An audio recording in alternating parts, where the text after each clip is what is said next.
बिस्मिल्लाहिर्रहमानिर्रहीम। अस्सलाम वालेकुम जनाब। आज एक बड़ी अहम जो डेवलपमेंट पाकिस्तान के हवाले से वो है FATF से पाकिस्तान का ग्रे लिस्ट से निकलना।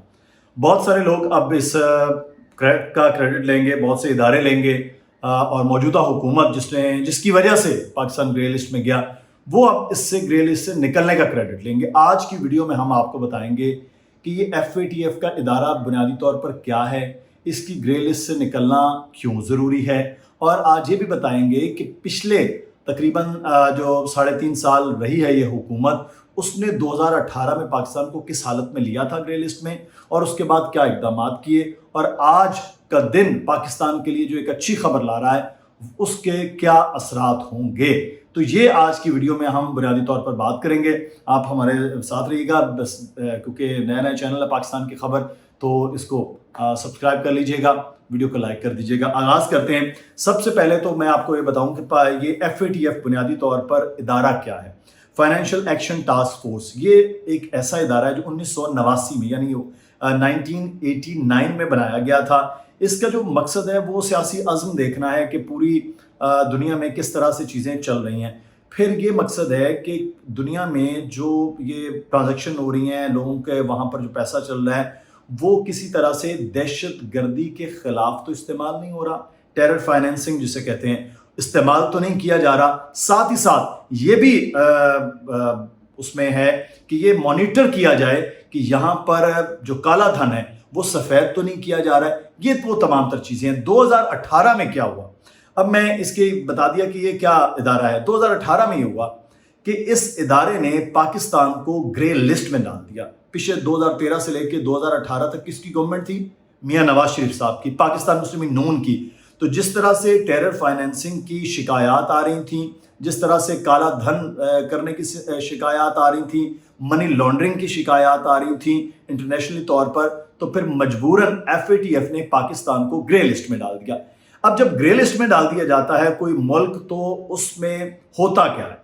उसमें होता यह है कि जो बैरूनी सरमायाकार हैं वो देखते हैं, जैसे इंटरनेशनल मॉनेटरी फंड है, IMF जिसे कहते हैं, इसी तरह से वो देखते हैं कि इन चीज़ों पर अमल कर रहे हैं तो हम इनको IMF जो है वो पैसे देगा, कर्ज देगा ममालिक को।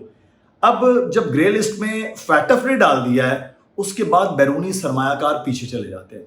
वो कहते हैं कि यहाँ पर मनी लॉन्ड्रिंग होती है, हमारा सरमाया डूब सकता है, यहाँ पर टेरर फाइनेंसिंग होती है, पाबंदियां लगने के बाद हमें मुश्किलात हो जाएंगी यहाँ पर कारोबार करने के हवाले से। तो ये वो चीज़ें हैं जिसकी वजह से FATF ने पाकिस्तान को ग्रे लिस्ट में डाला। 2018 में पाकिस्तान तहरीक इंसाफ की जब गवर्नमेंट आई तो उस वक्त पाकिस्तान ग्रे लिस्ट में था। अब हुआ ये क्या, उसके बाद एक इजलास हुआ। ये इजलास में आपको पता है जो मेन इजलास होता है वो होता है 3 साल के बाद, और जो बाकी रिव्यू इजलास हैं वो तकरीबन हर साल की सतह पर होते हैं। अच्छा, इसका एक और ग्रुप है, वो उसको कहते हैं APG, एशिया पैसिफिक ग्रुप, जो मॉनिटर कर रहा होता है साथ साथ। ये ज़ैली इदारा है, यानी पूरी दुनिया में एक FATF है, उसके बाकी रीजनल इदारे हैं जो इन चीज़ों को देख रहे होते हैं। अच्छा, अब उसमें तकरीबन 35 ममालिक होते हैं। मैं आपको ये भी बता दूं, उसमें पाकिस्तान मेंबर नहीं है, बरतानिया है, अमेरिका है, इंडिया है, उसमें चाइना है, बाकी ममालिक हैं। अब उन सब ममालिक को राज़ी करना भी बड़ा ज़रूरी होता है कि पाकिस्तान ये काम करे। बहरहाल इंडिया पाकिस्तान के लिए मुश्किलात तो पैदा करता ही रहता है। अच्छा, अब जो पाकिस्तान ने इक़दाम किए, पाकिस्तान ने फरवरी 2019 यानी कि अगस्त में हुकूमत आई इमरान खान साहब की, फरवरी 2019 में पाकिस्तान ने जो जायज़ा इजलास था उस जायज़ा इजलास में पाकिस्तान को तकरीबन दिए गए 27 निकात के इन पर आपने अमल करना है। उन निकात पर अमल करने के बाद आप जो है वो इस जो ग्रे लिस्ट है उससे निकल सकेंगे। अच्छा, उसमें फिर पाकिस्तान ने जो इक़दाम शुरू किए, सबसे पहले तो टेरर फाइनेंसिंग पाकिस्तान में बड़ा मसला चल रहा था, मनी लॉन्ड्रिंग का मसला था। अब उसको भी मैं आगे चल के बताता हूँ कि वो किस किस तरह से थे। अक़वाम मुत्तहिदा के इदारे के अंदर कुछ पाकिस्तान में जो इदारे हैं वो कल अदम हैं, जिसमें जमात दावा है। पहले तो लश्कर तैयबा था, वो उसको पाकिस्तान ने भी कल अदम कर दिया, लेकिन जमात दावा है, उसकी ज़ैली तंजीम है, दीगर जमातें कुछ हैं, तो वो तकरीबन 18-20 इदारे थे, उनको पाकिस्तान ने बैन कर दिया, उनके बैंक अकाउंट मुंजमद कर दिए गए, दीगर चीज़ें होंगी। और हाफिज़ सईद साहब की उसके बाद गिरफ्तारी भी अगले साल में عمل میں لائی گئی.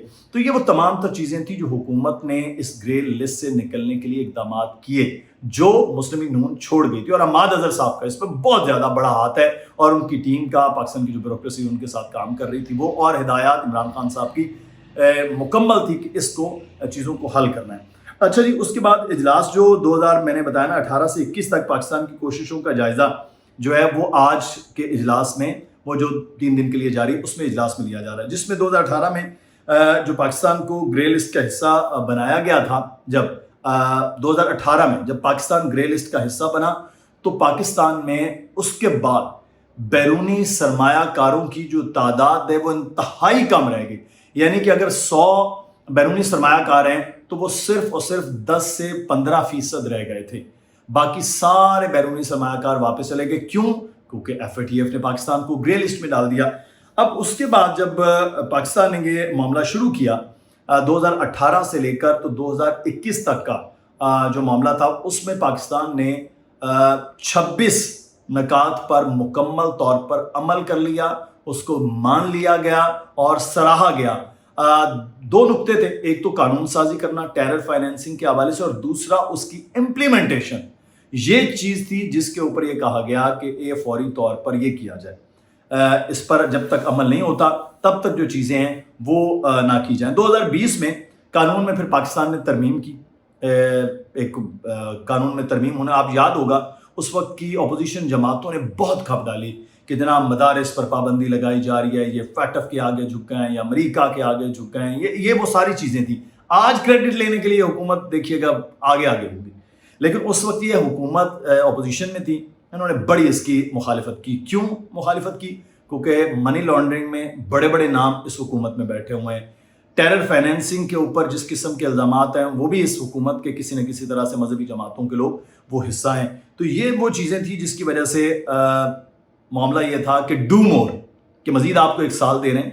2021 میں جب مارچ میں یہ ہوا, اور اس کے بعد انہوں نے کہا 2022 تک ہم آپ کو مزید 1 سال دے رہے ہیں, آپ کام کریں.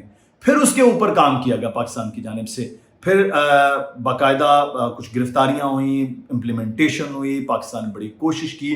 اور جب مارچ تھا, یعنی یہ 2022 کا مارچ, تب تک پاکستان کے حوالے سے بہت مثبت خبر آ رہی تھی. یہ آ رہی تھی کہ سوائے چند کوئی جیسے انڈیا کا رسوخ ہو رہا ہے, اگلے آنے والے دور میں انڈیا کا پریزیڈنٹ FATF کا بننے جا رہا ہے, تو اس وجہ سے کوئی پاکستان کے لیے مسئلہ نہ ہو. ادروائز پاکستان نے بہترین اقدامات کیے ہیں, اور ان اقدامات کی بدولت اب پاکستان جو ہے وہ FATF سے نکل جائے گا. تو آج کا دن FATF کے پاکستان کے نکلنے کا جو ہے وہ سمجھ لیں کہ بڑا اچھا اور روشن ہے. لیکن اگر آج یہ فیصلہ ہو بھی جاتا ہے تو ایک اور بات ہے, پھر لگیں گے 7 سے 8 ماہ. وہ ٹیم یہاں خود آئے گی, یہاں خود دیکھے گی, ساری چیزوں کو مانیٹر کرے گی, اس کے بعد فیصلہ ہوگا. کیونکہ یہ شنید یہ ہے کہ جن کی وجہ سے 2018 میں یہ پابندی لگائی گئی تھی, یعنی کہ مسلم لیگ نون کی حکومت کے دور میں وہ پھر حکومت میں ہے, ان کو یہ شک ہے, ڈر ہے, یہ خوف ہے کہ یہ اس حکومت کے دور میں پھر وہی معاملہ نہ ہو جائے جن کی وجہ سے یہ پابندی اس وقت لگائی گئی تھی. تو آج کا دن پاکستان کے لیے ایک اچھا ہے دن کہ اگر فوری طور پر واقعی یہ پاکستان اب اس معاملے پہ عمل کرتا ہے اور یہ ہو جاتا ہے تو اس سے بہترین کوئی چیز نہیں ہے. لیکن اس کا کریڈٹ, اس کا سہرا عمران خان کی حکومت کو جاتا ہے, کیونکہ آج ٹیرر فائنینسنگ کے حوالے سے, منی لانڈرنگ کے حوالے سے, کالا دھن کو سفید کرنے کے حوالے سے جتنے اقدامات عمران خان کی دور حکومت میں 2018 سے 2022 تک ہوئے, جس کا خود سے یہ کہا گیا کہ جو FATF ہے انہوں نے سراہا, آج اس کا پھل جو ہے وہ دیگر سیاسی جماعتیں چلتی ہوئی نظر آئیں گی. لیکن یہ آپ کو یاد رکھنا ہے کہ یہ سہرا کس کے سر جانا چاہیے. یقینی طور پر یہ عمران خان, حماد اظہر, ان کی ٹیم, ان کی گورنمنٹ اور پھر پوری پاکستانی قوم کا. اپنا خیال رکھیے گا, کوئی سوال ہو تو کامنٹ میں پوچھیے گا, ویڈیو کو لائک کیا کیجیے, چینل کو سبسکرائب کیجیے. نیا چینل ہے, معلوماتی ویڈیو کے ساتھ آپ حاضر ہوتے رہیں گے, آپ سے گفتگو ہوتی رہے گی. اللہ حافظ. پاکستان زندہ باد.